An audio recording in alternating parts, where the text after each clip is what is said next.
আসসালামু আলাইকুম। আজকে দেখাবো আপনাদেরকে আমাদের শোক দিবস পালন করা। আজকে হচ্ছে 15ই আগস্ট, বুঝছেন। আমরা তো বাইরে বাইরে করতে পারবো না সুদখোরের বাচ্চার লেগে, এই জন্য আমরা সব মহিলা মিলে ঘরে ঘরে ঘরের মধ্যেই করতেছি, বুঝছেন। যাই হোক, মনের ভিতরে থাকলে সব কিছুই করা যায়, বাইরে হোক আর ঘরে হোক, এটা কেউ আমাদেরকে ধরে রাখতে পারবে না। এই জন্য আমরা ভর্তা, শুটকি ভর্তা, মরিচ ভর্তা, তারপরে এগুলা সব আমরা রেডি করতেছি। আল্লাহ গো, আমরা তো সব এগুলা রেডি করতেছি, আল্লাহ জানে কি হয়, কইতে পারি না। যাক, সমস্যা নাই। আমরা একটা খিচুড়ি রান্না করেছি, অনেক সুন্দর হয়েছে, কালারটা দেখেন না, বাবা গো বাবা। এই ঢাকনাটা সরাও দেখি, দেখছেন, জাস্ট খাইলে বুঝবেন কি মজাটা। তারপরে আছে মুরগির গোস্ত, একবারে ভুনা করেছি। গ্যাস নাই, বুঝছেন, গ্যাস দিছে না বেটারা, অনেক কষ্ট করে রান্না করছি। যাই হোক, 15 আগস্টের জন্য রান্না করছি। বাসায় বসে থাকে আমরা একটু খাওয়া দাওয়া করবো। আমরা সব এখন বাড়তেছি আর কি, সবাই ভাগ ভাগ করে নিয়ে ঘরে চলে যাব। বাইরে বসে তো খাওয়া যাবে না, বুঝছেন তো আপনারা সব কিছু। মানুষে খুবই খারাপ, মানুষ বাসায় যাইয়া কোপায় কাইটা মাইরা লাইতেছে, রাস্তায় মাইরা লাইতেছে। এরকম কি আগে কোনো দিন ছিল কোন? আমরা কারো দল করি না, ঠিক আছে, কিন্তু শান্তিতে ছিলাম এতদিন, যেভাবেই থাকি ভালো ছিলাম, অনেক শান্তিতে আল্লাহ রাখছে। শুধু শেখ হাসিনার জন্য না, আরও সব সরকারেরা আসছে, তখনও সবাই ভালো ছিল। কিন্তু এখন যেভাবে যে স্বৈরাচারের হাতে দিয়ে দিছে দেশটা, এখন কোনো মানুষ শান্তিতে নাই। ভালো মানুষও মরতেছে, যারা দল করে তারাও মরতেছে, যারা দল না করে তারাও মরতেছে। জনগণ সবাই যাচ্ছে দেশতলে। আর যেই অবস্থা এখন, খালি টিভিটা চালালেই দেখা যায়। তা কি আর বলবো, আপনারা তো সবই জানেন, দেখতেছেন, বুঝতেছেন কীভাবে দিনকাল চলতেছে, কিভাবে বাংলাদেশটা চলতেছে, সুদখোরের হাতে চলে গেছে। এখন কিছু করার নাই আমাদের। আমরা এটা কোনো দিন আশাও করি নাই, কল্পনাও করি নাই যে এরকম আমাদের বাস করতে হবে আমাদের দেশে লুকায়ে লুকায়ে। দেখেন, আজকে সব মানুষেই সব সময় যার হাতে দেশ গেছে এই আগস্টটা কিন্তু পালন করছে। কারণ শেখ মুজিবুর জন্য যেভাবে বাংলাদেশটা আসছে, এটা যারা জন্মেছে তারা শুনেছে, আর যারা ছিল তখন বর্তমানে তখন দেখেছিল।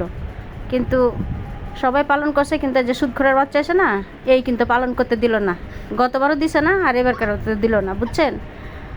এটাই হলো দুঃখ আমার, আর কোনো দুঃখ নাই।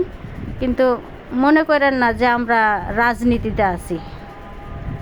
আমরা শুধু যেটা ভালো দেখি সেটাই বলি সব সময়, খারাপটা দেখি না।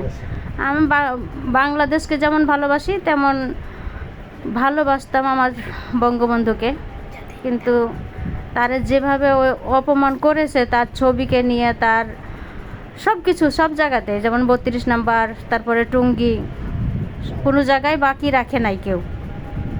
তারপরে কি এই জয় বাংলা, জয় বঙ্গবন্ধুকে ভিতরে থেকে মাইরা ফেলতে পারবে না, জীবনও পারেনি আর পারবেও না। এটা সব সময় থাকবে, কারণ এটা জন্মই দিয়েছে।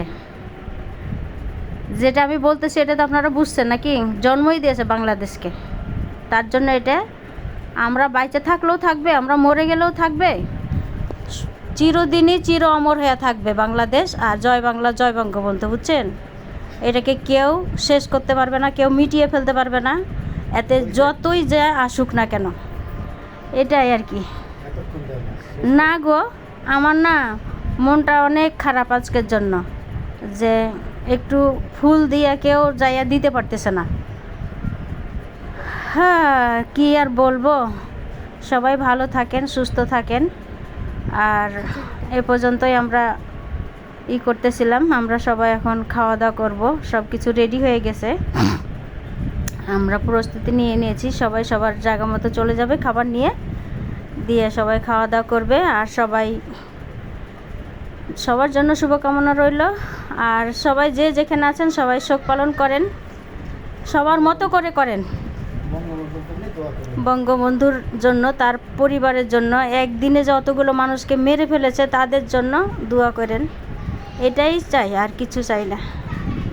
তাই সবাই ভালো থাকেন, আর সবাই সবার জন্য মানে সতর্ক থাকেন স্বৈরাচারের হাতের জন্য, যাদের জন্য এখন নির্যাতিত হচ্ছে ঘরে ঘরে সবার।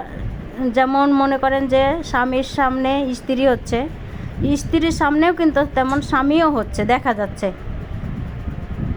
যেভাবে মায়ের পিট করতেছে উলঙ্গ করে, তারপরে ইজ্জত নিতেছে, সবাই তো দেখতেই পারতেছেন। কিন্তু এরকম কোনো দলের সাথে হয় নাই, মানে সব দলই তো ছিল সব সময়, কিন্তু এরকম কোনো সময় হয় না। এই যে এখন যে জিনিসগুলো হচ্ছে, যে দুর্ঘটনাগুলো ঘটতেছে, বিএনপির সময় হয় নাই, তারপরে ওই যে এরশাদের সময়ও হয় নাই, এখনও শেখ হাসিনার সাথে ছিল তখনও হয় নাই, কিন্তু এখন যে হচ্ছে এগুলো কিন্তু মানে দেখার মতো না, বলার মতো না।